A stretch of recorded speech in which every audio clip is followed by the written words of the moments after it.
alhamdulillah.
Assalamu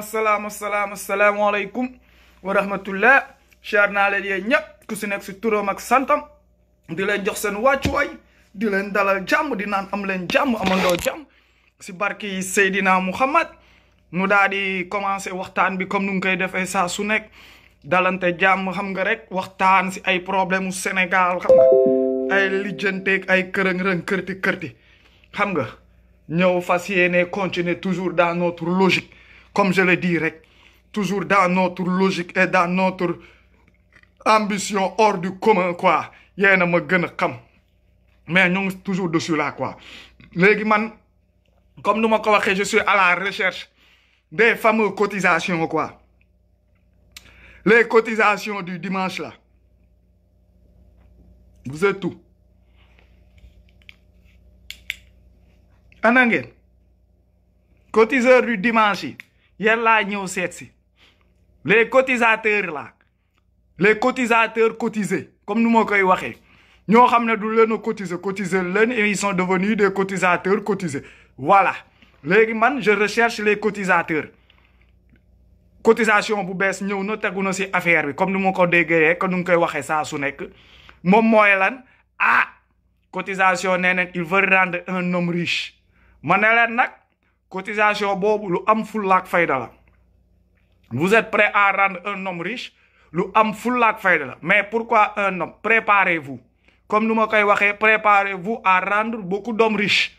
loolay wax gi vous n'allez pas seulement rendre un riche si yóbboo seen fond boobu noonu ngeen préparer ne xawma lan pour ay kii la nangam ku sukkal Serigne Touba ngeen rendre ko riche préparez-vous te ngeen xam ni que vous allez rendre tout le monde riche parce que par ce biais là on va en profiter képp ku soxla dara rek wala ku bëgg defar situation am dina la ñuus defaral la bagage comme ça nga dem si Serigne Touba nu defaral la quoi comme ça léegi ñoom nu cotiser la loolu jeex fi quoi xam nga amul benn problème moo tax kon ma koy waxee rek les gars yi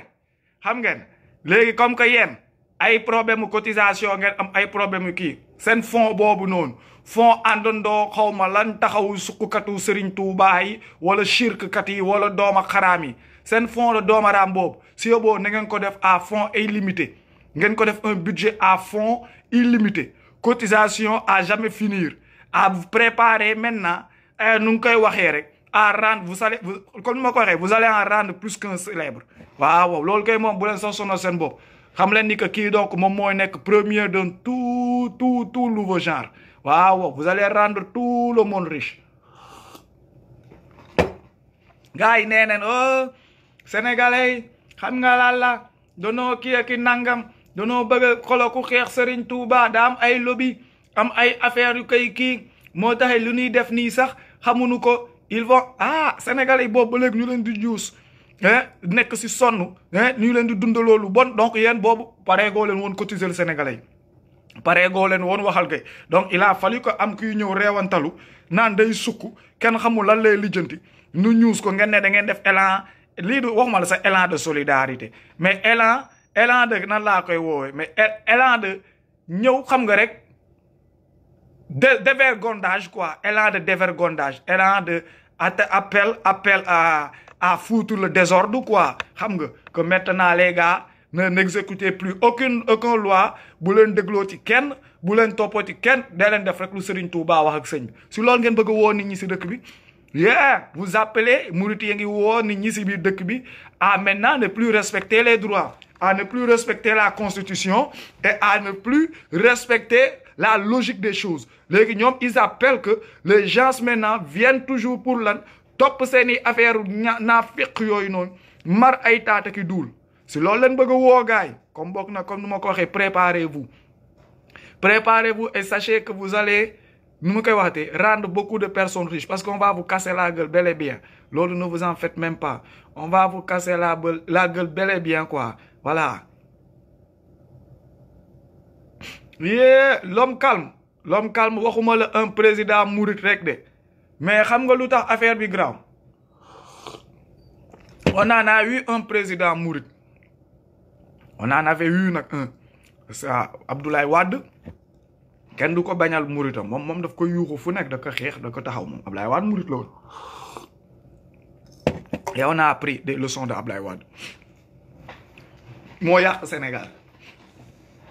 paa bee yàq Sénégal ba pare dem yoonam Maguette Koubidas toog boobu ba léegi bañ a bàyyi. On a pris notre leçon Ablaye Wade da leen tàmmal xaalis Ablaye Wade fi andi sàcc yi Ablaye Wade moo jëlaat encore suufu dëkk bi presque xaaj bi yëpp mayaat leen ko jàpp tàmmal leen yomb jël seen i doom ak seen infiltré ak yenn taalibe yi nga xam ne que jàngunu aani bee dugal leen si biir administration bi def ñi ay politiciens def ay neneen ñoo fi tey Ablaye Wade bu leen def loolu nekkatu fi mais day ñu fi andi woo ñoo fi nekk di ñu amerde ñoo fi nekk di ñu sonal ñoo fi nekk ak seen làmmi ñu rëy donc on a appris c'est quoi à quoi ça sert un président mouride on a vu les conséquences Ablaye Wade dafa toj ba nu dàq ji ko mu dem ba tey tojaangeem yi ak tojtale yi ba léegi moo ngi continuer di dem ba tey leen gën a tojle ñoo ngi toj rek di dem moom ba léegi nee na bàyyiwul 80 Koubidas te kaanam kii di dox ba léegi bàyyiwul doyalul si tojaangeem yaa ngi comprendre Ablaye Wade moom kay xam ne du mu fi def moo tax comme ni nga ko waxee président mouride ce n'est même plus balaa noo jooy président mouride ba fi wala jóge gars yi ñoo fi wala jóge parce que lépp lu ñuy def ils appellent toujours au dévergondage ils appellent toujours à bafouer les règles ils appellent je sais pas pourquoi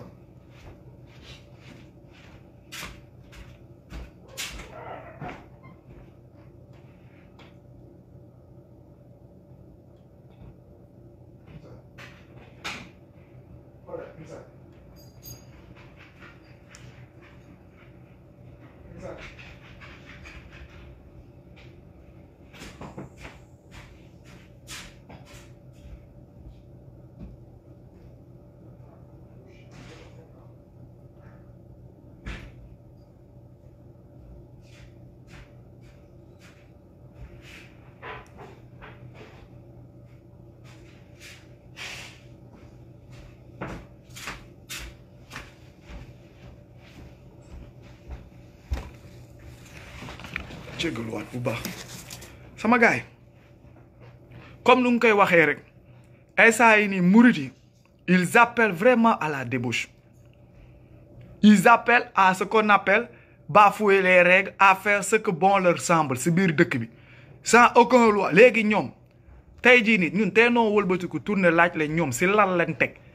ak si ban droit ak si lan ni que ñoom si loolu ñuy wax wala loolu ñuy woote ni que c'est constitutionnel wala loolu noonu si dafa bokk si dëkk wala dafa rafet si image si lan lañ ko teg man balaa maa deenu naan la na nit ñi dañoo bëgg a ay lobby yu bëgg a dindi suñu gëm-gëm changer suñu lan ngeen gëm c'est ça gëm-gëm bu ngeen di woote di ko yuuxu et que vous criez sur tous les toits venez encore si wax gi te ngeen bàyyi wax googu noonu ñuy wax ngeen di jéem a jaay ay que lii que diine la du diine du gëm-gëm ban gëm-gëm vous parlez vous nous parlez de quel gëm-gëm ak ban affaire lan danoo laal seen kii danoo atteindre kii vous parlez de quoi foog wax gi di clair sukkal nit lan la nekkay gëm-gëm raam si kanamu nit di fóon ay tànk bi ki fóon loxo muy tufli sa kaw lan la nekkay gëm-gëm léegi boobu ba léegi noo ngi leen si woo atum yàlla kaay leen si gëm-gëm bu ngeen di woote ngeen bañ see wuyu mais saa yu leen laalee ngeen daw laqatu si ginnaaw gëm-gëm bi atum yàlla ngeen di jaay gëm-gëm wane gëm-gëm di wane diine di wane kii kaay leen ngeen tontu léegi waxu diine gi kaay leen ngeen wax si waxu diine gi ngeen daw nekk fi di saaga boobu ba léegi mais à chaque fois su ngeen demee ba nu redresser la rek ngeen dawaat làqatu si gëm-gëm bi ban gëm-gëm foog ngeen expliquer nu ko mu clair tamit ban gëm-gëm ngeen di wax su nekkee ñun du ñuy nelaw ñun tamit nu comprendre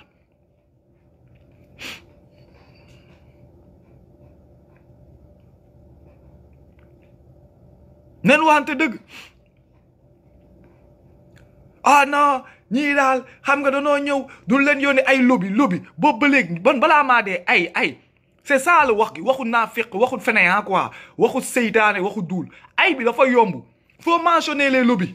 c'est ça le truc nous on en a marre toog naan ay mag yu baax ay benn borom baax ay lobby ay là c'est xolal c'est vague quoi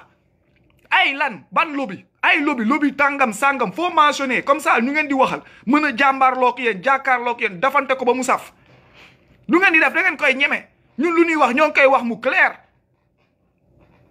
lu nuy wax boobu ba léegi ñoo ngi koy wax mu clair yéen ngeen nekk fii di tourner wax gi di daw di créer ah non ay lobby nekk ba léegi lobby faut les mentionner faut les dire c'est ça le truc mais balaa caa dégg naa si mag bu baax nee na ma ah am na ay boo léegi ay murit tamit ay foog bu wax gi di leer ay doomaraam yu tëdd rek toog di raconter seen connerie quoi léegi tey jël leen wax gi ne non parce que c'est parce que dañoo viré xaw ma ce vaurien de policier là ce lâche de merde nee nañ léegi parce que dañ koo viré que léegi ñoom daal xam nga léegi ils le remettent encore sur islam un truc constitutionnel et maintenant là ils vont le mettre sur l'islam oui ils vont le mettre waaw ku Macky Sall sax su gisee président day sukk waaw seeni ministre waaw maire ku dem ku gis Touba day looloo fiy jeex loolu kenn newul amuloon kenn newul musu fee am on n'est pas là à dire que na yii amu fi lii musu fee am on n'a pas ce temps danoo ne yu fi jotoon a am boobu ba léegi duñ koy seggaat dinañ ko seggitat voilà léegi yooyu si yu fi jotoon am nit ñi di ko dund lii benn la suñuy dindi si biir dëkk bi point. Et c'est quoi le problème di kii nanga man maa bëgg gis fu Macky Sall di sukkalee président nu naan Macky Sall su demee day sukk won leen fu Macky Sall sukkalee président du ngeen ko am man dama gars yi dañuy wax di géem a waaxu xelu nit ñi di duul di fen Macky Sall day ñëw toog mook sëñ bi ñooy toog même place kanam si kaw du si des toog si suuf vidéo yi ma gis yëpp si Macky Sall ki photo ki di génn président day ñëw toog si canapé bi mais ma xalif bi toog na le mu toog nu waxtaan seeni kii mu wax Marème Faye sax bu moo gën a dee nga xam ni que ab jigéen la day ñëw tamit uufu si wetam ñoom ñaar nu toog si canapé bi bum jàkkaarloo le reste toog si suuf loolu laa gis si image kii na Macky Sall sax suñu man de gisaguma wax dëgg fa yàlla Macky Sall daal xam naa ni que su gisee Macron dina sëgg su gisee président tubaab yi dina sëgg dina sukkoor dina xam nga fóon seeni kii foofu waaw mais biir Sénégal gisaguma ku Macky Sall seeti ji sukkal ko loolu moomee nen wax leneen Macky Sall doomaraam Macky Sall woyu la de salopard la loolu bu leen koy fàtte sukkal loolu ñoom ñoo koy wax di jiwul pour jéem a andi buzz jéem a xool nen ko génnee nen ko wax na photo bi Macky Sall leen di ñuus na wax ki gën a jug kaw sax il va vous casser la gueule dina leer Macky Sall nee naa la ñaar la teg muy nit tubaab yi ak Marème Faye ñaar yooyu la teg muy nit su weesoo lu si des la suy wax sax du leen xoromal du ubbi sax gémmi ñoom pour wax lu nit ñi dégg faaleewul il tutoie les gens Marème Faye ak tubaab ñaar yooyu la Macky teg muy nit ñaan ma ay sëñ bi su demee kii su demee Touba Macky Sall sax da ngeen di fen ñii di suq si suuf kanamu sëñ beeki nangam mooy suq yi ñii ne ay police ki ay affaire ay suq leen nu nu amee seen i poste ak nu nu fa àggee gars yi xam ne leen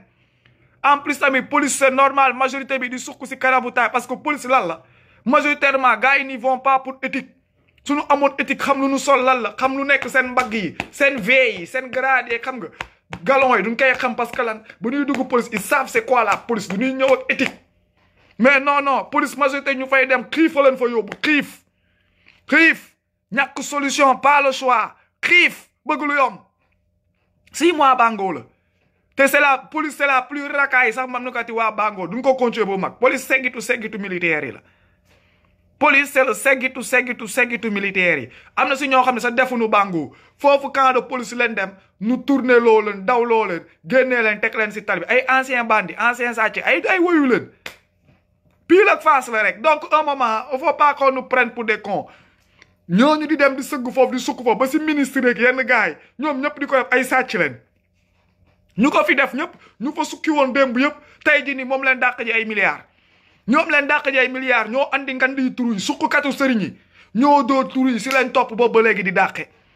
de foofu nu diir sukkatu sëriñ yooyu ngeen di ndamoo naan si bay di nangam ñoom la ñuy saaga seen ndey suba ba jant soob si réseaux sociaux yeeg télé yeeg seeni di tëbali seen ndey nuy waaf rek amuñu jom amuñu vergogne moo tax duñ ko wone léegi on parle de quoi on nous parle de quoi seen cotisation boobu noonu ngeen commencé si boo nee naa la na ngeen ko def à fond indéterminé te commencé xam ni que vous allez rendre riche beaucoup de personnes parce que on va en casser la gueule à beaucoup de gens laay du nee ngeen xaw ma faamara murit la non du ay affaire du am na wax bu ma fi wax keroog junju leen ko sànni ko gars yi foo ne que je suis con di ma jéem a waaxu naa musulman la ki ngeen foo ne que man damay nelaw maa leen gën a xam ni que saa waay mooy lool de mais wax des na di ko dégg ba si suuf souvent ma wax leen wax da nga koy des a dégg ba si suuf comprendre nee naa leen su wax ki borom xel yi koy moom c'est pas borom xol yi ñii di ñëw rek di fëy taw seetaan leen il va vous redresser bel et bien vous allez comprendre. Pour la première fois ma gis ministre bu am jom si biir Sénégal pour la première fois kooku moo ngi commencé def ay keeki nangam quoi voilà les Sénégalais aiment la rétention ñuy jàpp nit ñi di nokk ki di def ay kii et voilà c'est parti c'est le début du début c'est comme ça maintenant qu'est-ce qu'ils veulent waaw man dama bëgg waa murit yi yéen ñëpp ngeen manko nu daal di ko murit yooyu da nar a manko kaw nee naa la du ñuy pare jox ko seeni million ba pare ñoom ñëwaat encore di ñaanaatu ñoom ñooy dem takkale seen ruusit yi jox ko mu noosee ko nu ñëwaat encore fii nii waa li waay xawma jullit day jàppale moroomu jullitam waa ki addiye kii def jël waaw kii nangam yaaw xam ne leen on vous connaît léegi on ne ferme plus nos gueules on parle nee naa leen marquage à la culotte dara la leen dul may ku fi génn raconter sa merde on s'en raconte nos choses voilà ça c'est pas des actualité bi moom mooy les réponses mën ngeen a daw wax waxu diine mën ngeen a protéger mën ngeen a yuuxu wax ki ni nangam kaay leen tontu si tontu diine li waaw lii waxu islam la lii ñor na jullit yi ñor na tout le monde venez répondre voilà loolu la islam waxtaan la islam du saaga du ay affaire de kii yéen a koy wax ni yéen a ngi ni bëgg wone solidarité bëgg wone ay affaire ni que yéen daal da ngeen a solidaire ki islam ki nangam loolu ngeen ko bëgg a muur no mais kaay leen ngeen tontul ko islam waxtaan la kaay leen tontu waxtaan bi waaw 33 femmes yi du tax ngeen bëgg ko échec du tax ngeen bëgg koo raw xam nga 33 femmes ñett yu bokk ndey ak baay benn demi-sœur si waxtaan bi la waaw loolu tamit defal leen ko cotisation mais bii du cotisation xaalis cotisation tontu def leen cotisation tontu si question yi boobu ba léegi atum yàlla yéen du xanaa du ngeen ay gor atum yàlla ngeen ñëw bu nekk lu nu wax ngeen tàng xam lu bëgg a dummóoyu cotisation bi nag ku nekk nag tamit war na see góorgóorlu si tontu yi 33 femmes fan ngeen suul sëñ bi xam nga waaw ba muy julli si géej bi man tamit loolu am na ñu bëri ñu ma koy laaj neneen ndax daa wàcc ci échelle wala buum la langaamu wala dafa plongé gars yi xamulu ba pare nee neen diggante boobu noonu ñaata waxtu la si julli xanaa benn waxtu rek la woon loolu gars yi wax nen on sait pas c'est à vous de venir éclaircir vos choses kaa leen ngeen wax léegi islam lan la wax tamit si tabax xam nga juma jàkk def si ay cimetière voilà cimetière si biir xam nga si biir juma kaa leen waxu islam la ñuy wax comme mbokk sallallahu alayhi wa sallam ba mu demee Kaaba ga ba mu ko récupérer lu tax mu dugg si biir daal di rajaxe affaire xërëm yu fa amoon yëpp su nekkee xërëm wala nañ ko mën a jaamu wala ngeen a mën a ñëw tontu nit ñi àndaale juq yi xam nga firi quoi lépp si cotisation bii cotisation fa yàllaahu cotisation addiyewu jullit bismillah si cotisation bi ay waay murit waaye am leen fulla les réponses là def leen ko si liggéeyal Serigne Touba ngir yàlla kaay leen si réponses yi si jëmmu liggéeyal Serigne Touba wala seen mission les réponses on en veut amaana yéen soxalu leen mais ñun ñii nga xam ne que ay murit lañu woon wa ilaa nu génn bëgg a duggaat wa ilaa ñeneen ñu bëgg a nekk murit soxal nañu xam nga voilà am na ñoo xam ne couleur blanc du seen couleur noire mooy seen couleur am si ñoo xam ne couleur rouge mooy seen couleur les couleurs ne se discute pas ñun lii moo nu soxal ñun waxtaan gii moo nu soxal ñun ay saagaak ay wax yu bëri geeg seen wax yooyu noonu ngeen di wax ñun soxalanu ñun instant gii nii ku ñuy leeral si tontu yi ñun moo nu soxal atum yàlla ñoo ngi seen gannaaw atum yàlla ay simple question ngir yàlla waay góore leen te ngeen gore da ngeen di gore Serigne Touba su doon dund xanaa kay du sañ sax ab nit laaj ko question si islam muy daw maanaam yéen a fi waxoon ab ay dara moo ñëw seet si ko fàtte kaaminam ñoom ñuy soppale ku ay affaire di dem di récupérer kaamin kay si ku fàtte kaamin ñoom nu soppale ko gars yi di naaw di pëy ki di fël di bënn ay jaw pour jëli ji kaamin léegi kaay leen nu wax sa kaami nga lu nekk sa biir bëggoo leen tontu bëggoo leen sa wax ngeen di mer ak di kii yéen seen affaire louche na seen affaire louche na loolu noonu jaraloon di riñaan waaw di bënn kii di soppi ay nit ay jinne ki ay dëmm nuy soppale ko di naaw di dem jëli ji ay kii kaay leen nu waxtaan si loolu parce que moo leen ko jaral ngeen jël histoire bi kaay leen nu wax si lu nekkoon si biir contenu bi pourquoi ça vous dérange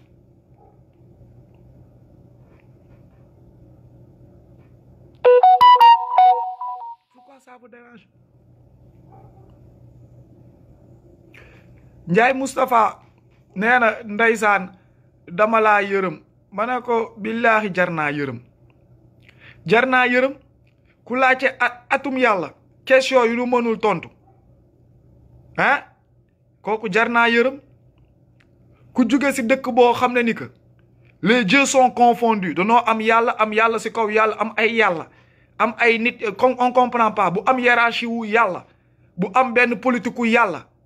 kooku jar naa yërëm parce que moom yàlla bi si boppam moom nekkatul loo xam ne ni que moom wala nakaa mën a lijjante kaa léegi su koy politique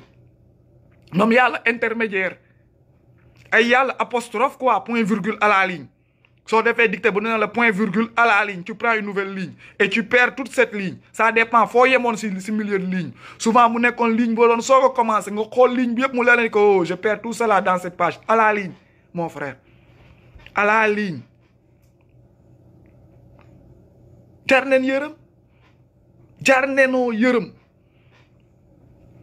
un pays boo xam ne que xar yi sax ñoo fa gën a nekk noble nit ñi xar yi leen gën a respecté nit ñi gis nañ ko fi yàgg naa di ko fi wax di ko kaañoo gaay ba mu ko fi gisee dama am bàyyi wax gi dama rus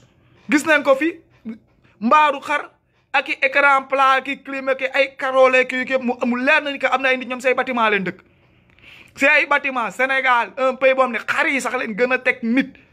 que nit ñu fay dund xar yi du leen di toppatoo di leen peñe di leen sang takkal leen ay muslaay utal leen xur ay moodu mbele ay baadi kii mbele utal leen ay kii mais nit ñi du ñuy feebar ñuy wër fan la leen mën a fajee ndox bu nu naan bu neex sax amuñu ko jar na noo yërëm billaahi jar na noo yërëm suñu demee nag ñun tamit ba gëlëm encore ñëw toog mënu noo xàmmee luy yoon xàmmee nan la ñuy def pour doxal suñu dëkk am ay nit ñuy toog di raconter seen mer billaahi jar na noo yërëm ku nu yërëmul ñun wala yërëm suñu bopp nag billaahi ku nu yërëmul nag nu wala yërëm suñu bopp un pays là où tout est possible ñoo xam ne duñu mus a liggéey toute leur vie mais qui seront des milliardaires ay nit ñoo xam ne nag du ñuy xëy 7 heures wàcc 8 heures 9 heures si guddi duñu mus a am titre foncier wu seen bopp ça c'est le Sénégal jar na noo yërëm et on est fiers di torox un pays là où les gens sont fiers di torox un pays là où on veut prendre les gens ne leen ni ko torox noblesse la léegi foog nga ñàkk nekk noble ñoom ñoon di la ko dugaloo sa bopp ñoom ñàkkunu bàyyiwunu te duñu gedd xeebunu loo leen jox nu jël jar na noo yërëm jar na noo yërëm jar na noo yërëm moo ngi noonu c'est ça le pays c'est ça le pays moo ngi noonu dëkk boo xam ne ni que ku si nekk bën naa créer association ONG wala toog seen ONG yi ñëw jàppale la wala créer lan mbootaay ligue jar na noo yërëm gars yi créé wu nu ay compagnie de gars yi créé wu nu ay entreprise de gars yi compagnie wu Sénégal wala ki nanga mooy lan mbootaay mbooloo créer ay ligu doomaraam pendant que ñeneen ñi ñoom ñoo ngi créer ay entreprise di créer ay leneen affaire mais ñun dañuy booloo pour créer lan ay base boog ligu mbootaay ay nitu mbooloo créer fa benn jëwrin gars yi dajaloo nu ñëw toog di lan di raconter de la mettre le time is money et on perd de l'argent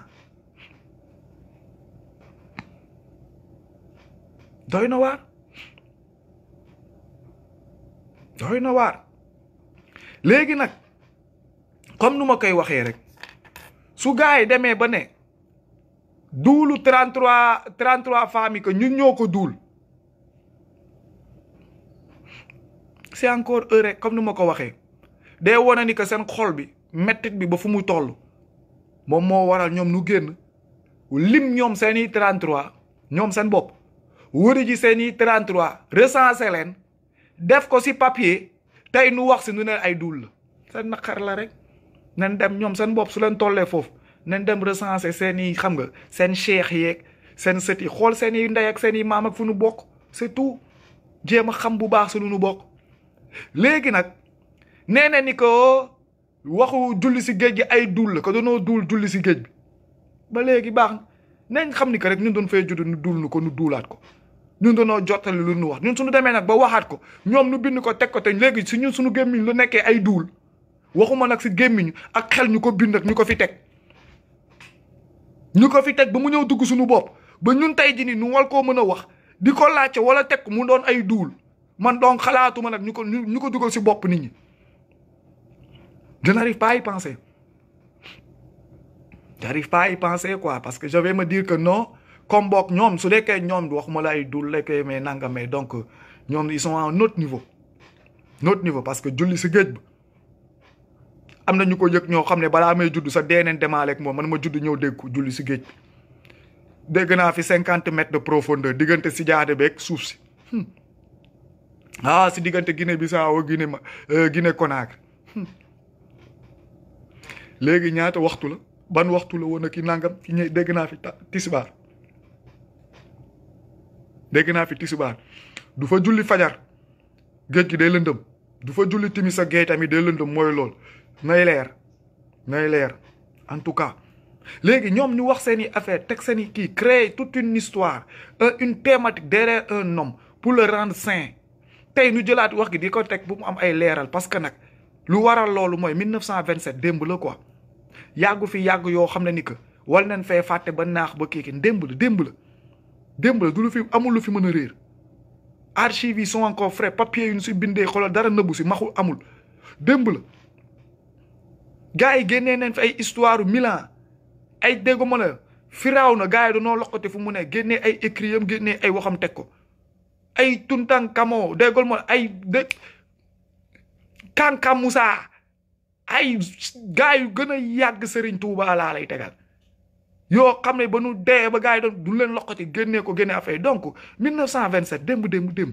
amul lu fi wala mën a ump nit parce que dese na ay nit yu dund yu ko fekkee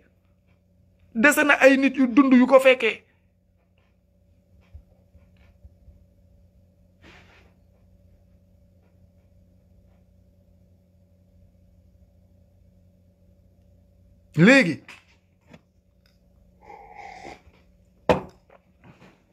wax gi su ko sëñ gi nettalee nag kiraama la wala misaal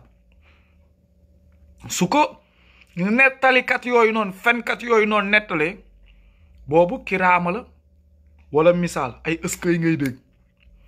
léegi laajtekat yi xale yi ñu koy jéem a dugal seen bopp wala ñu réer di jéem a xool na leen koy tege ñoom suñ ko nettalee ay duul la ay fen la bàyyil fen dangaa réew dangaa alagu sa yaay caga la sa baay lii laak xam nga sa lee laa kii nangam où est les choses ana dëgg bi léegi ana dëgg pourtant c'est de la même histoire que nous parlons histoire bi may laaj ay question moom la ay Pam Mor Mbaay ay Gana Masare ay Bisiri dooma xaraam yi di wër fu nekk di si amee alal moom la sëñ bi di wax ay taalibeem ñu koy topp di ko martaatam mais léegi man pourquoi léegi mën a tamit poser ay questions pourquoi même wax bi ñëpp di ko wax si ñoom muy dagan muy nekk lu neex mais mu xaraamee sama gémmiñ parce que je pose des questions dama siy laaj pourquoi tey jii ni su ma si tourné woon jël wax googu noonu tourné ko ay tagg dool si ay duur dool si ay fen billaahi gars yi def ma noobul léegi nu yëkkati ma si ay fen su ma fi doon toog chaque jour naan Serigne Touba yàlla la Serigne Touba kii di génne ay xasaay di fen di def comme ñoo ñu def léegi nga gis du daal ne ak kan dem jàppale ko si fen yi saa waay murit saadix la saa waay de xolal su ma génne su ne noonu jumte la rek garaawul ay affaire de kii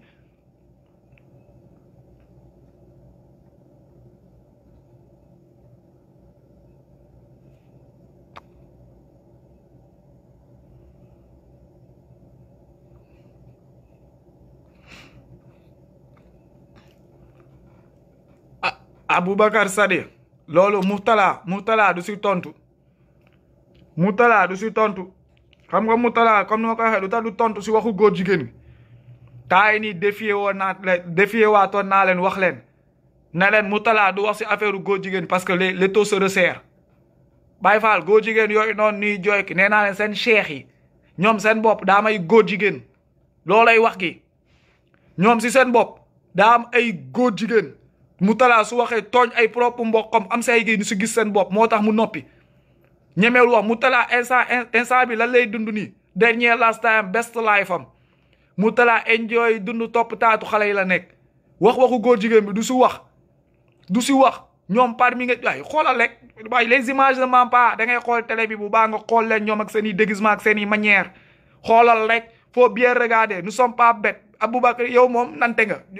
yàgg nañ fii nekk nañ xam nga góor jigéen ay attitude am fii dem nañ ba gars yi làqatuwunu ils sont du ñuy feeñ donc da nga leen di gis tu comprends les manières léegi nag soo si gisee buy làqatu da tu comprends nee naa la seen cheikh yeeg yenn mbàkke yeeg murit yi ngay gis ni ñëm xaaj bi yëpp ay góor jigéen lañ seen tëmbal bu bëri bi yëpp looloo ko waral rocci tuñ ak màcc kii nangam ay jàgg lu leer laa la te 4 mai dina ñëw tout dernièrement la seen affaire boobu seen police Touba boobu ñaata la si jàppoon biir Touba ñëpp la relâché kenn rek moo leen si xañoon problème nu sonal ko ànd ak moom ay problème te fan leen mujj waa xolal ñu ngi koy waati doomu LGBT yi ñoo leen wàcc langaleen ko tout de coow li gars yi dégg nañ ko fi mais on est là on dort Touba la góor jigéen ñi di sotteekoo si biir dëkk bi Touba la ñuy sotteekoo suñu jugee Touba rek dugg Kaolack ñaari région yooyu noonu ñoo infecté dëkk beeg góor jigéen foofu ñooy seen base yi tëgg sabar tëgg yi voilà ñooy lool suñu géwal yeeg kay ñëpp soppaleku ne ko si wax manière góor yu seen loxo yi nooy ba mel ni éponge lu leer laa lay tegal moo tax Mourtala du si wax de Mourtala du si wax góor jigéen bu jug du murit la Ouzin Keita soo waxee la lay waatee barke Sëriñ Tuuba góor jigéen bu bon la ñoom ñëpp góor jigéen ñi koo si jàpp sax soo ko naan góor jigéen nga wala kii su bëggee bañ góor jigéenam si kan lay waat si ban Sëriñ Tuuba du waat Sëriñ Tuuba lañ koy waat man ku si bëgg sax moo ne soo masculinité wala kii naan danaa man Baay Faal laa man kii fekk góor jigéen la parce que foofoo gën a yomb dem làqatu pour wane ni que ab góor yàlla ngay fekk góor jigéen la soo waxee ne que soo ko ne góor jigéen mu ne góor jigéen non man may Baay Faal yi léegi ba si man may Baay Faal non man Baay Faal laa xaw ma loolu ñun ay góor yàlla ñun kii non ñuy duul et puis góor jigéen yi nekk ba si biir église bi ba si biir ñun musulmans yi sax boog am na ay yenn imam qui se sont laissés tenter même ça par ce diable déggul moo ak yeneen ak leneen yéen nga ñëw ba nee naa la du ñuy duul waaw yow waaye du ñuy duul de on se connaît bien ñun toog foofu doon di wax rek di kii Mourtala du si wax mukk affaire de góor jigéen nee naa la Kara sax c'est encore à revoir ndax du jàgg Kara comme bisexuel lu leer laa lay tegal Kara comme bisexuel moom ak rakkam borom daaru xawma borom daaru comme bisexuel Abdou Karim nag moom xam naa ni ko moom di def moom bëgg na jigéen ba kii Abdou Karim nag moom excès de femme la mais Kara ak borom daaru comme bisexuel borom daaru moom du ma si kii parce que il vient du milieu mannequinat tàppanteeg laal taat affaire de jàgg góor jigéen yooyu noonu dem wax gi bëriwul en tout cas wax gi daal moo ngi leer fur et à mesure affaire bi di gën a sori gars yi di yuuxu di fi tasu clatement yi ñoo ngi nii di ko gis moo tax man du ma may dara lu génn ma je le crie je le parle nit ñi dégg ko comme ça nu duut si baaraam ñoom ñoo fa nekk di wax ñu nee leen en l'an 2000 l'an 2002 ba ñu dugg 2000 y avait pas ça dans le pays avant dévaluation ba doon dévaluer rek gars yi ànd ak dévaluation am mer denu boog waaye année 2000 yi boog nu dugg ak moom boog beneen genre bagage kenn comprendreul mais 2020 ans leen si may fii la jeexee c'est fini on révalue tout c'est fini tout ce business gars yi on va les remettre à leur place fen rek ay jàgg boobu la fi góor jigéen yi bëree fainéants yi bëri ngor jeex si dëkk bi parce que gars yi lu leen weddiloo yàlla gëmloo leen Serigne Touba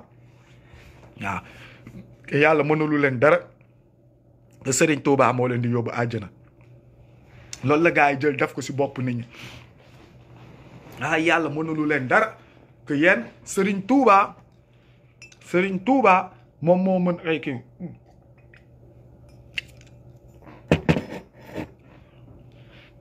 loolu leen gëmloo gaay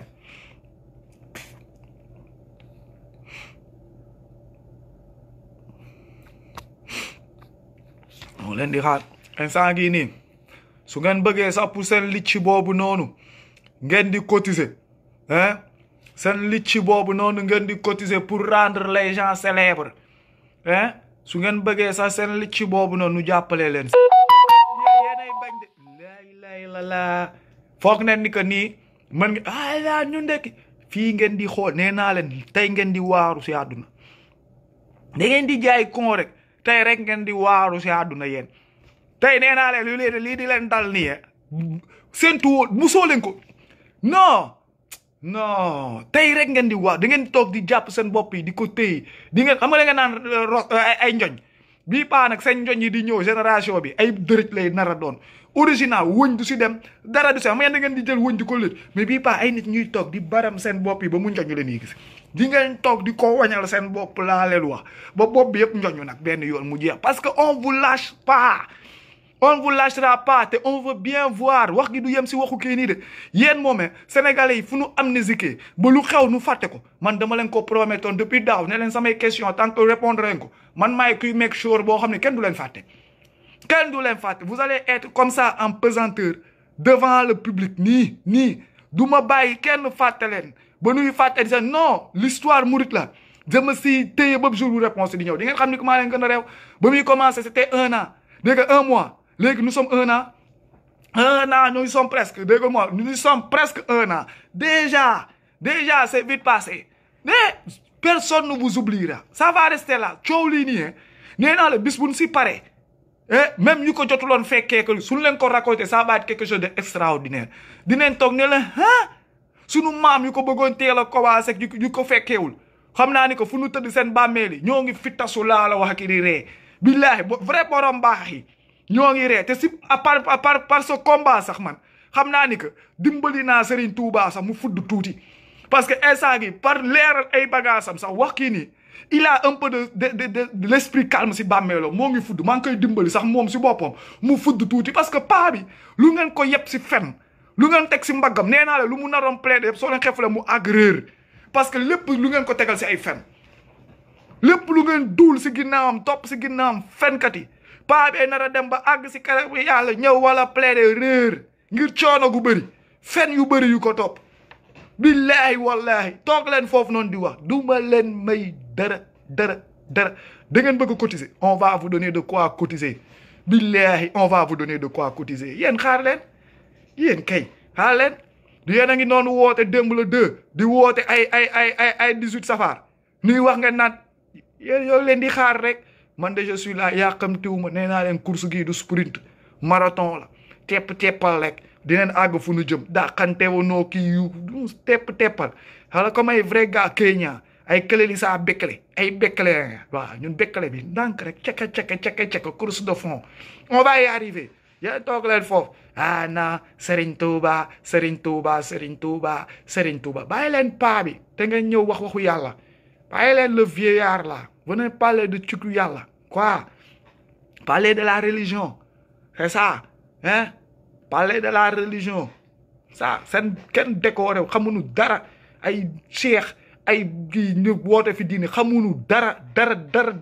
amul distinction bu nu mus a wàccee si dëkk bi comme diine non boobu ba léegi muy nag bii nag ça concerne tout ñoom ñëpp dem ñëw andi un grand distinction daal di ok le Sénégal a été dignement représenté xam nga par un temps quelque part sax xam nga boo xam ne que mbokk muslim yee fa nekkoon kii nu fier si suñu bopp sax nu daane ok jamais 100 ans du lekk gars yi amul lenn au contraire sax weer la lune pour nu gis ko c'est encore tout un problème kii la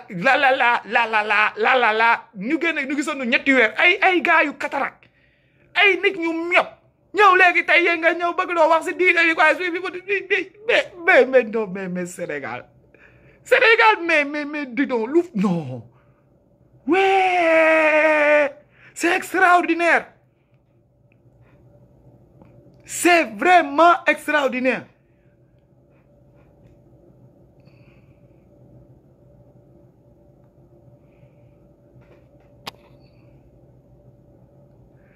Aboubacar nee na néew bu kenn julleewul bu kenn sangul bu ak bu kenn sañu bu kenn lëmasul perkal ma ne ko Aboubacry ma dolli la si benn si sa lim day si boole tamit bu kenn miiraasul boobu tamit bokk day ko si boole xam nga néew bu kenn sangul bu kenn julliwul bu kenn miiraasul voilà boole miiraas bi c'est très important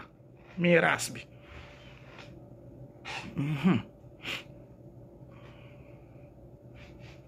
ah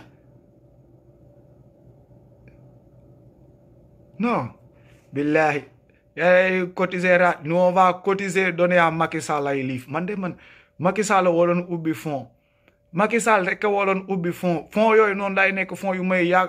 yàqamte cotiser fond jënd liif pour les ñuuxit waaw fond jënd liif non je cotise yéen da ngeen di ñun cotisation bi caisse noire la Macky Sall serre-toi déggoon ne serre-toi l'argent là caisse noire bi serre-toi waaw dàqal gaay ñuus leen cotisation yéen ku ngeen di xeexal di jaay rëy lam yi ak ñoo kon nag lii rek moo leen won ni ko murit et bête nee neen état la ñuy xeexal noonu de et état plus toute la constitution le reste de toute la population bêtes qu'ils sont tellement loolu may montrer seen stupidité tu te bats avec l'état tu te bats mais ça c'est quel mandat doo si am ndam doo leen gagné surtout ma jamono jii nii nu toll nii jamono jii ngeen xam ni que yéen ñëpp a leen mere vous êtes au projecteur ngeen naan da ngeen di am guerre bu ngeen di créer di sulli c'est à votre du ngeen si am dara surtout yéen j'ai commencé sax man déggoo lu ma la je vais vous exposer au grand jour dara du ngeen ko am Macky Sall sers-toi de l'argent de l'État nu ma la neexee su nekkee man moom pour le ñuuxit combat bu si def man bëgg naa gars yi lu si bëgg naa am leen ku ngeen di xeexal den ñombor la réew dee naa leen 1er janvier bu ma toogee déglu je vous l'avais dit que ça va chauffer ma déglu xool ma ne non Macky Sall nu ma ko gisee muy waxee nekk di gesticuler nu mu jàppee gars yi nii am na lu ma nar kii il est en confiance kii yëpp na gars yi kii nii nangam am na si lu mu dugg ma xoolaat si laa woo yaa yónnee message yenn nante ma na leen gars yi nu ne naam ma na leen check leen fii ak semaine yi di ñëw dina am luy xew dala dina tàng Macky Sall dina am lu muy def parce que li may gis nii am na luy ñëw sama nante bi sax yónnee woon naa ko waaw sama gaayen mu ne ma waaye lay wax ni ma ne ko gaayen mu ne naa ma ne ko lugal rek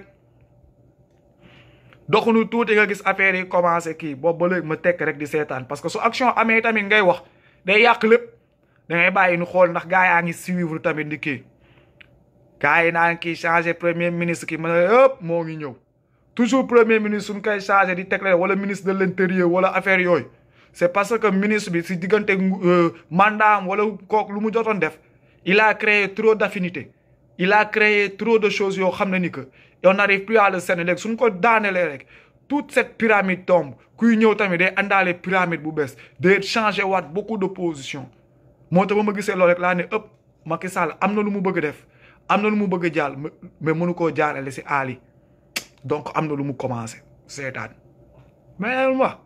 il n'a pas encore fini avec vous c'est que le début da leen cuq bàyyi leen ngeen di daw ku nekk dispersé wu wone wu effet da leen di bàyyi ba ngeen tourné ba kii ba toogaat mu dóoraat beneen ren 2021 non ça va être comme tama bu nu dugal seen noppi dugal si ay yamb nuy nguru si biir muy ngun si biir du ngeen am benn jàmm ak non te Macky Sall lu mu leen teg nu jàppale ko si Macky Sall neexudu de mais yéen tax ngeen nu bëgg Macky Sall ren lu mu leen teg nu jàppale ko si parce que lu tax dafa am dëgg suñu kaw gàcce bii nu àndal dafa am dëgg suñu kaw si côté wu kilifa diine c'est des personnes simples c'est des personnes ordinaires et dafa am dëgg il a raison parce que c'est des personnes ñoo xam ne ni que ils ont aussi des faiblesses dañoo am ay bëgg-bëgg àdduna du leen di corrompre du ñuy wàcc seen ànd du ñuy fen Donc là, il a raison. De nos fait que c'est nous. Nous, on a les mêmes lacunes. On a les désirs charnels, les désirs de la vie. On a toujours les Iblis, Satan, vous n'êtes que sur nous alentour de nous dérouter. Ça marche comme ça. Donc là, quand Macky Sall est venu nous dire que ces gens, c'était juste des personnes ordinaires comme nous, vous, toi, tu, tout le monde. On s'est fâchés. Nous, on les a magnifiés. Yëkkati leen teg leen ay affaire ñoom suñu nekkoon gor suñu gore woon boobu nag leen waloon taxawee si wetu population bi bañ a bàyyeeku mais xolal ku leen xasoon moo leen woowaa teg leen si table may leen xaalis def leen affaire mu talaa si boppam taxaw sa daal di ne làq na ko fu ko kenn dul jot xam nga ñoom ñëpp ñu jël ko defal ko ay bénédiction di ko ñaanal di ko wax di taxaw si kanamu télé bi di wax loolu wane ni ko ay pute leen loolu rek wane ni ko ay cagaleen yoo xam ne ni que mooy loolu tey nu daal di si ñëw ba toll si degré bii nii ñëw nañ ba sonn ñoom si biir sàcc beeg si biir lépp am nañ si suuf am nañ si ay milliards ñoom ñëpp lekk nañ si amul kenn si ñoom ku sañ a taxaw ne lekkuñu si màggal yi day jot sax nu pénaliser tout l'état jël suñuy dem dikk yoo xam ne que ñun ñoo ko cotiser c'est notre argent essence bu suy dem c'est l'argent des citoyens baay yow ne des musulmans chrétiens pratiquer am si ñoom mooy loolu. Mais pour une communauté, on va priver tous les autres. Tout le pays se bloque. Gars, il n'y a que Khalis qui bouge. Nous bouger dem, nous bus, yep teko, nous allons dem Touba. Mais jamais au plus grand, jamais encore, cette même communauté va être reconnaissante. Gën daal de reconnaître que ni ay am di jàmmam ñu ngi ko séqal ñu mu bokkal dëkk bi ñoo ngi koy soutenir ñoo ngi koy jàppale ñoo ngi participer à faire non. Mais au contraire, ils s'amusent maintenant à tutoyer les gens. ah xam nga ñëw jaay gaay rëy làmmiñ jàkkaarloog nit ñi di leen xas di saaga di naan ñoom ñi lekk yàpp xaj kii lekkul yàpp xaj ñoom ñoo def islam ñoom ñoo génn fii xam nga ay affaire de ñoo yor économie bi dëkk bi ñeneen ni ay manja kii yelwaankat leen ñoom am nañ tant milliards am nañ lii am nañ lee léegi c'est ça qui nous paye te boo si laal boo si joxoñ xamuñu lu la siy tontu lépp si suñuy poche la jóge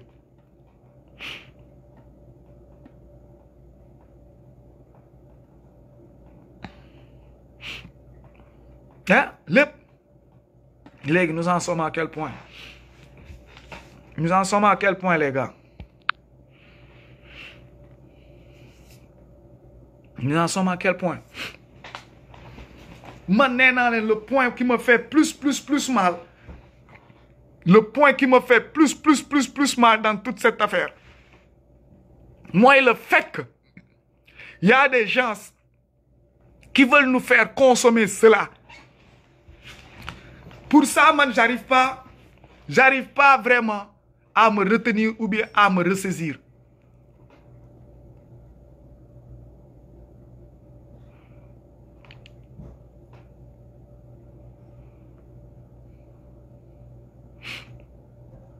C'est ça qui me fait mal.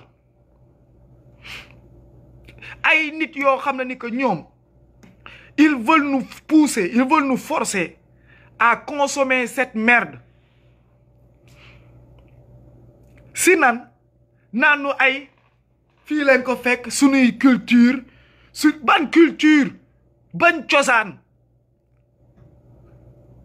sunu boobu noonu gars yi bëgg noo approprier affaire kilifa diine yi affaire tarixa yi nii laa bëgg mu denc ci bopp nit ñi du sunu on a des cultures plus anciennes que ça nee naa la lii nii 1927 mii nii 1950 sax laay nit waaw non dama naan de 1850 à 1927 leen nu ko commencé imposer si sunu bopp yi et maintenant ça doit faire partie de notre culture par force ou quoi ça doit faire partie de nous koo wax rek léegi ñoom suñuy relater wala suñuy xalaat du notre culture ñoom seen xel ne peut pas aller plus loin que ça leen daal leen wala mën a conserver moom mooy lan ay magu doomu xaraam qui n'arrive pas à s'expliquer soo waxee nu ne daal ay nit naan la lobby yu ñëw ñun suñu culture bi boog da nga ko fàtte silla bu taxaw di la wax ay waxu culture fàtte na ni luy culture susu jàllo bu ñëw di la wax yow xam nga luy sa culture pël man denk ñu on a perdu nos culture di tey di nu bëri ñu fi toog di saaga di wax tey soo ko nee lan moo nekkoon seen culture suñ doon takk jabar wala suñ doon may wala su nit gaañoo wala suñ doon génte fàtte nañ ko xamunu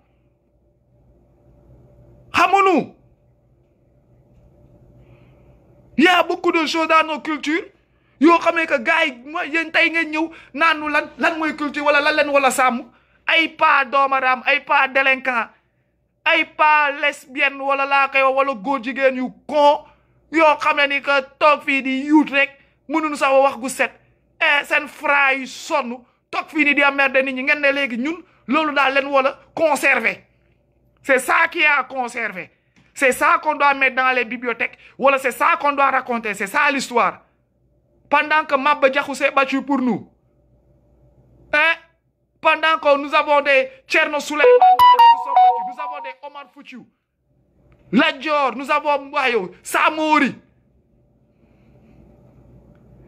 Et maintenant, notre histoire doit commencer de Serigne Touba qui est là, on est fiers. Et il y a des groupes de gens qui veulent nous mettre ça dans la tête. What the fuck? Con, ça ne rentre pas. Ça ne rentre pas, Dougoul. On n'accepte pas. Ça ne part pas. Pourquoi? Histoire, vous n'arrivez pas à l'expliquer clairement. Venez nous en expliquer. Parlez-nous-en des 33 femmes et de certaines choses. Vous n'arrivez même pas à ouvrir votre putain de gueule.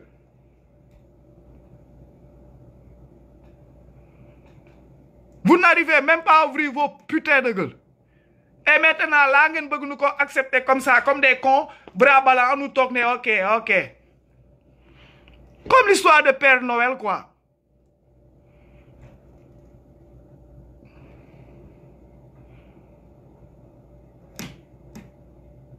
Nous avons perdu notre culture, nous avons tout perdu. Moi, on ne se respecte plus. C'est parce que nous avons tout perdu. Nous avons perdu toute notre culture. C'est parce que c'est pour cela qu'on ne se respecte plus. Djel affaire tourne ko nan diw moy jaamu diw moy kalu diw ki nangam yebante tok fi di raconter de la merde. Lolu motax nous avons plus de culture. Néna la way jigen sax pour nit ñi respecter jigen wala respecter tout ça là, c'est la même chose parce que tous les trucs là qui étaient dans la culture yo xamné da doon tax xam sa bop, lu doon tax ki. Y a plus ça. Légui affaire de ma tay mo am ci bi dëkk bi yëfu réewande affaire de amna xaalis affaire de keki nangam wala amna bralon. Néna la amna ci Afrique ay culture yo xamné ba doon tak jabar goor ñi duñ doon nokkante am ci tamit yeneen culture yo xamné c'est le contraire jigéen yi tamit bala nu leen di tak du ñuy nokkante am ci ñeneen ñoo xamné bala ngay tak yow da ngay wone yow ñaata nga am ci naka gi gëlt wona sa doole ngay sogo mëna ñëw tak am ci ñoo xamné bala no tak fo nga wone sa bravoure wone sa fit sa fulla def ay obstacle am ay affaire mais légui tay moy lolu domaram qui vient qu'on sait même pas d'où il sort na yor wéccit on prend sa fille on le lui pousse demal on nous parle de que da may ñom dañu ay lobby yo xamné ni que dañu ñëw pour xex diine islam xex Sénégal diine islam diine islam est partout dans le monde lobby suñu xex diine islam Sénégal lañ ci tam un petit pays 16 millions de personnes dans des milliards milliards de musulmans yow tay ji ni 16 millions de personnes 16 millions de personnes yi du ñëppay musulmans déggul mo la du nan 95% mais du ñuy doul Sénégal 5% de musulmans la 90% de chrétiens xam nga lu ci dess tamit 5% de ceddo muy 100% lolay wax gi nañ ko wax mu clair nañ bay dof lu bi chrétiens yoy non ñuy wax chrétiens yi Sénégal ñom ñoy musulmans yi majorité yi ñuy wax bi Sénégal ñoy chrétiens yi voilà alimentation soko fa tégué musulman ya koy jéxal ñoy sama genre sama turondo yi sama Toma yek Mouhamed yek Modou yek Sam Moussa yek ki ñom la ñuy foré ci bop koñ ñuy mandé ki di lang c'est rare nga fekk Jean Pierre ay keki nangam ci non gaay ñoo fa fessan bop koñ bo dem légui amna ñaar ñetti alimentation day dox dé comme bok na 95% de musulmans yi nañ ko lijeenti wat la gazelle bi naan la gazelle gars yi duñ dóor bu mu daanu comme boog 90% de chrétiens 5% de musulmans et les autres 5% de ceddo loolay wax gi nañ ko leeral quoi wax gi nañ koy leeral moo gën di tourner ki tourner waate ki jaay ay affaire kii xam nga di tuy wax gi mooy loolu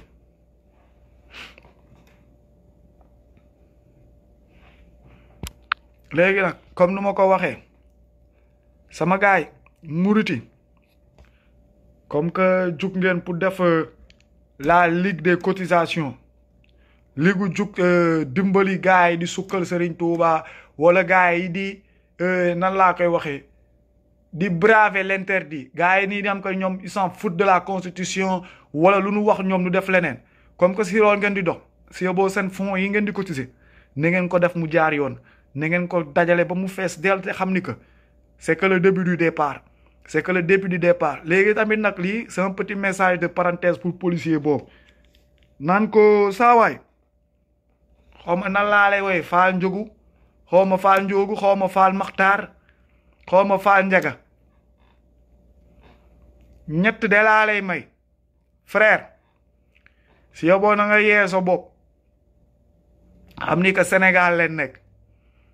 Afrique leen ne bu la dara jaral nga beew wala nga bàyyeeku wala nga foog na ni que ñooñu lu leer laa lay wax am na yoo xam ne du wëy xam nga lu naan baax yomb na waaye dëkk si moo jafe gars yi dinañ la use pour jéem a xeex seen cause jéem a wax benn affaire mais est-ce que lii ñuy sumb seen bopp lii ñuy sóor seen bopp dinañ si àgg ba si fin bi waaw 50 millions du dara jël nit ku jóge si ay tolof xëy rek nga teg si loxoom 30 millions 40 50 100 millions du dara si saa si dina faj gàcce dina la yéegal dina def sa ay étoile sa bët yi di melax pang nga foo ne génn nga si mais déggoo ma la ne at ñaari at soo xefulee soo deful attention tu vas revenir au même point de départ et là nag soo wàccaatee ba point de départ foofu lay gën a metti parce que lu tax commencé woon ngaa ñam lu neex tàmm lu neex ba muy neex far buum ba dog et tu retrouves à la base de départ loolu soo xefulee nga jëlee si dépression donc nag murit yi nii en voulant faire leur cause wala xeex leen seen cause wala kii nangam suñu xefulee dinañ rey doomu jàmbur loolu maa ngi ko fi wax tey su amee ñu ko mën a sauver seen biir bopp bi denc ko bis dinañ si waxtaanaat parce que lu tax ma naan dinañ rey doomu jàmbur dinañ ko tàmmal xaalis tàmmal ko vision tàmmal ko nit ñi xool ngir rek bëgg see xeex seen cause tàmmal koy affaire ba moom mu foo ni que dina wëy mais comme lu xam ne du wëy parce que benn temps la su gars yi commencé nekk si leneen léegi nu bàyyi ko fi du nu mën a topp chaque jour di cotiser dinaa du koy dundal il faudra que mu uti ji beneen liggéey il faudra que mu def ji leneen il faudra que mu investir il faudra que mu dugg si gàtt te boobaa nag il va faire face à la vérité et aux yeux des gens et aux questions des gens léegi nag lu si des nag ngorom moom moo siy des ngorom moo siy des comment il va gérer cette vie loolu daal moom laa amoon lu may wax di ko def entre parenthèses naan fii ñun on s'en fout ay histoire personnelle wala ay affaires yu kii nangam te ñun loolu ça nous intéresse encore peu une énième fois ñun ay problème mu Sénégal moo nu ñor ak tamit wax gu nuy wax si diine islam bi léegi nag réponse yi boobu ba léegi moo ngi fi toog di xaar boppam kenn andiwu ko comme boog na si gars yi góorgóorlu te daal di jéem a def dara si réponse yi loolu leen laaj loolu leen ñaan le reste nag lu ñuy jéem a expliquer di ko wax nii encore une énième de fois nous loolu safu nu ñoru nu on s'en fout indéfinitivement quoi donc boog su ko defee nu def noonu ba si beneen waxtaan sama gars yi di leen ñaanal yéen ñëpp fu ngeen nekk yal na leen yàlla defal jàmm yal na leen yàlla defal sutura te tamit balaa may gën a sori tamit fàttaliku encore waa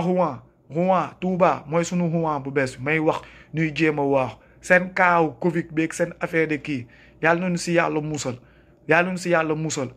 waaw Touba andil na fi kaaw Covid yu bëri si dëkk bi waa Dakar tamit yéen jug leen seen bopp école Jeanne d'Arc dégg naa 100 cas foofu si biir 100 cas moo tax gars yi bëgg nu boofu si biir école yi kaaw gaa yi ngi commencé génn kenn bëggu see proclamé wu gaa ngi noppi comme boog nag na ngeen jug si seen bopp na ngeen xalaat seen bopp na ngeen xoolaat seen bopp xool seeni alentour très attention distance de sécurité yi ba léegi bu leen bàyyi parce que nit ñi kenn xamul lan la lii kenn comprendre tul voilà di ñaanal encore waa école boobu Jeanne d'Arc xam nga ak seeni mbokk ki ñëpp képp koo xam ne ni ko feebar bi dal na la yal na la yàlla defal tan xam nga képp koo xam ne dalagu la tamit yal na la si yàlla xam nga fànkal ba doo ko mus a am naa leen daal instant gi nii les réponses ngir yàlla les réponses 33 femmes yi ba léegi ñoo ngi toog les 33 femmes ñoo ngi xaar xam nga julli si géej bi moo ngi xaar question yi daal a ngi fi ngir yàlla xam nga góorgóorlu leen si nu daal di si waxtaan waaw cotisation yi nag moom su ngeen demee tamit ba si biir su ngeen cangee ngay kii nangam ñun mën nañ cotiser de mën nañ cotiser tant que ñoo ngi leen di nokk kay ngeen di kii ñun on cotise aussi et ça fa y a pas de problème y a pas de problème mais policier bu fi sukkati policier bu fi génn te kii nangam bi am lu muy expliquer la leçon est déjà partie c'est pour tout le monde léegi maintenant c'est fini c'est pour tout le monde